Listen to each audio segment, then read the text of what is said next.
dimanche 13 juillet arène nationale lu xew ñu ne drapeau bi ñu ngi ko dippee Aziz Ndiaye ku wootee ñu ne Ndiaye production moo woote ma ne ko Ndiaye production lii rëy na de mu ne waaw dëgg-dëgg lii la lamb doon xaar ak lu lamb jug taxaw ne waaw grand combat Tapha Mbeur war a dajeeg Diop numéro 2 gaay naan ko Diop 2 muy drapeau Aziz Ale Ndiaye combat spécial jeex jàmm Boy Waranka loolu du yomb de drapeau Bawol lay doon troisième combat Mbeng Mboro fils de Lirou drapeau xew-xew lamb billet loge 15 000 annexe loge 10 000 supporter 5 000 pay-per-view lay doon ci seen affiche.com dimanche 13 juillet ca arène nationale sponsor officiel ETDR établissement Touba Darou Rahman Sunubet port autonome de Dakar Huile Jador Kewel Info et Ndiaye Global Business Company ci Tapha Mbeur Diop 2 lu lamb di leen dégte ba ca kaw kon daan na ko Diop 2 daan na jeex jàmm. Des promoteurs, j'aimerais bien que vous partagiez votre expérience, notamment en termes de plus-value, de valeur ajoutée par rapport à ce qui se faisait en termes d'impact. Parce que je pense que vous, ce que vous apportez là, c'est que de la plus-value par rapport à... En tout cas, c'est ce qu'en pensent les promoteurs.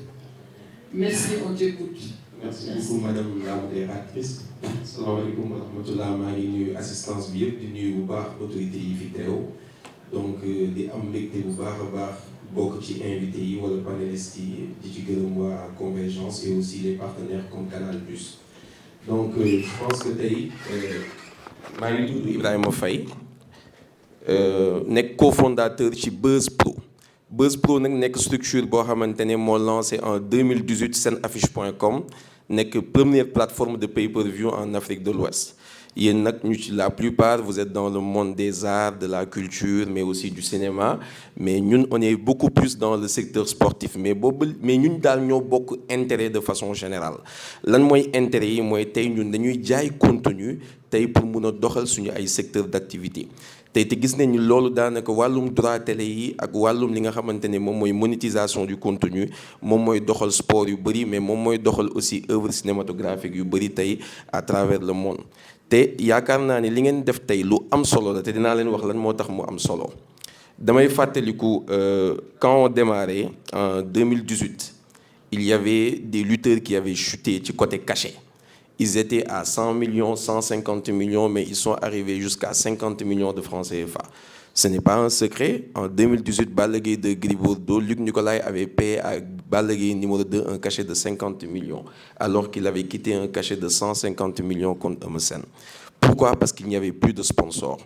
Mais ce combat-là a révolutionné la lutte sénégalaise parce que c'est dans ce combat qu'on a lancé le pay-per-view. Et on a vu que stade bi non seulement da doon fees parce que tey lu gratuit woon yomboon léegi dañ koy jaay ñu bëri dañ doon préférer dem ci stade bi mais aussi il y avait des gens qui étaient au niveau de la diaspora ñoo xamante ne ils ne contribuaient pas ci lamb mais léegi dañuy am possibilité contribuer dugal seen xaalis mais au début on avait d'énormes difficultés maa ngi fàttaliku il y avait un grand pirate qui était là qui s'appelait Coach Barma donc di ñu pirater bu baax a baax donc on avait du mal à atteindre des CA de 100 millions sur nos pay-per-view. Mais après on a rencontré de très grands spécialistes pour wan leen ni tey macha allah sénégalais yi am nañu xam-xam te ñu ngi fépp ci àddina ñoo xamante ni ils travaillent dans de très grandes sociétés en Europe di liggéey ci wàllum anti-piratage mais ils nous ont aidés à décoller parce que ñoom ñoo bloqué ñëpp ñi nga xamante ni dañ doon saboter suñu ay liggéey ba après ñu mun atteindre ay CA yoo xamante ne tey mbër yi récupéré waat nañ cachet bi ñu doon am wala acteurs sportifs yi ñu ngi commencé dem ci kanam te lu ñuy appliqué ci làmb ji aujourd'hui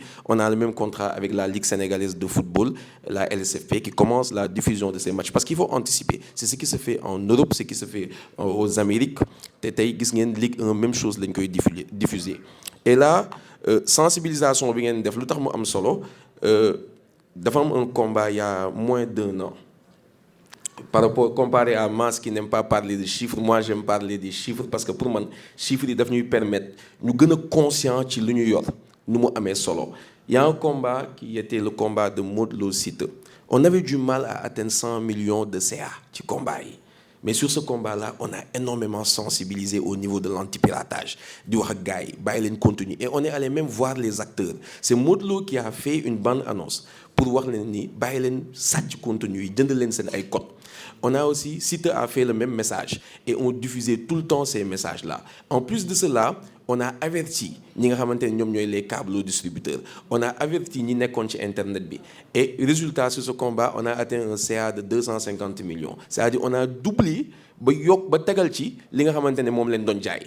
mais loolu importance bi mu am mooy lan mooy avec le pay-per-view on avait du mal à atteindre 50 millions au début aujourd'hui si on réussit à dépasser 200 millions sur un événement c'est-à-dire que les revenus yu ñuy fay ñaari mbër yi limite dafay jóge ci pay-per-view bi stade bi nu muy feesee nekk le bénéfice du promoteur donc c'est pour vous dire que tey bu ñu xeexee piratage bii nii acteurs yëpp mën nañ dund ci li ñu nekk te aujourd'hui on n'a pas de très grands pirates au Sénégal hein. Attention ñi def wàllum piratage bokkul ak ñi nekk Europe les capacités qu'ils ont ci côté liens yi ci côté technique yi ils sont beaucoup plus développés que nous la preuve vous voyez tous les grands matchs de football les contenus de boxe de MMA les gars ils ont beaucoup de facilité à pirater ces contenus là mais au niveau du Sénégal on n'a pas de très grands pirates te loolu je pense qu'il y a des solutions yu war a jógee ci état du Sénégal mais il y a des solutions yu war a jógee ci ñun parce que aujourd'hui on voit que moi sur des événements de lutte on a par exemple 800 liens pirates mais les 700 liens viennent de TikTok dañuy bloquer nag au maximum peut-être c'est encore plus facile même sur les lives que sur des contenus de style VOD mais aujourd'hui on se rend compte que ñun bu ñu mobiliser gars yi ni ñuy xalaatee pour pirater ñun tamit ñu xalaatee ko on met en place une plateforme bi nga xamante ne nous tous on renseigne des contenus des liens du moins bu amee pirate ñun ñëpp ñu dem plateforme boobu mu am formulaire ñu dugal lien pirate bi nga xamante ne TikTok la jógee Facebook la jógee ñun ñëpp ñu àndandoo signaler ko ñu utiliser tey ces sociétés d'anti-piratage yoo xamante ne ce sont des collaborateurs ñu bloquer ces pages parce que ce qui n'est pas normal mooy qu'un site internet ou bien une chaîne sur TikTok puisse pirater un contenu ou bien une série pendant toute une saison alors que on a la capacité aujourd'hui de bloquer cette chaîne-là en moins de 24 heures ou même en moins d'1 heure de temps ça veut dire à un moment donné on n'est pas assez organisé mais sama xel dal na su ma ñëwee ma gis fi Mass qui est un acteur vraiment boo xamante ne il fait beaucoup de bonnes choses Alioune Ndiaye Leuz etc je vois le travail que vous faites aujourd'hui si nous sommes unis à un moment donné avec Arcos ak yooyu yëpp on peut non seulement signaler pas mal de liens te bu ñu signaler liens yooyu noonu liggéey ci ak tey ji des sociétés professionnelles ku ci mel ni Canal Plus am na benn direction anti-piratage bu mu am. Ibrahima def na contribution bu intéressante si le fait que ñu war a booloo je pense que ça c'est un début de solution donc par exemple pour TikTok on doit pouvoir quand même trouver une solution rapide bon on le fait hein, mais on le fait après ce qui fait que donc c'est ça et continuer à sensibiliser moi je crois aussi beaucoup à la sensibilisation. Merci. Donc je pense que la valeur ajoutée j'en ai déjà parlé ci li nga xamante ne au fait je pense que à un moment donné mën na permettre les acteurs que ñu mën a dund ci seen art mais ci solution yi je vais terminer par les solutions